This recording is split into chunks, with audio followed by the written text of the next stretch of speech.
So guys, it's your Tito, and yan ang mga gusto kong nababasa. Ganda ba kayo sa veneers ko?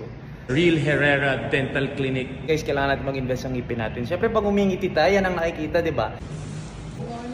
Good morning! Si Doc Bea at kailangan maaga ako dahil hindi nagmimintis ng laro sa UP. Harold, si JD, yan ang mga pinapanood ni Doc Bea. Papakita ko sa kanila kung paano natin nagagawa yung veneers natin dito. Nag-braces ako. Ngayon, meron akong expander pa yun. Tapos, inayos ko yung TMJ ko. Cleaning pala at saka whitening ang gagawin natin today. Doc, ikaw na bahala sa akin.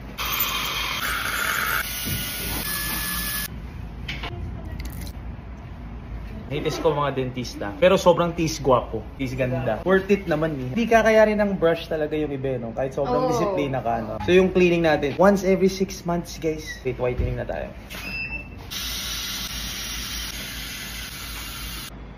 O Doc, pakita natin yung veneers ko. Yun, no? Totoo lang. Nakakahingalo siya. So, Ngilo. Nakakangilo. Okay, nakakangilo siya. Thank you very much, Doc Bea. At nanonood na siya ng UP. Okay, UP fight yan. Dito na rin pala si Doc Top. Ayan, puting-puti na ulit. Ganda na. Thank you very much, Doc. Ganda ng veneers mo. Tama eh. Okay guys, punta na kayo dito. Real Herrera Dental Clinic sa SM North EDSA dito sa North Link. Thank you very much. Peace and love. Follow for more.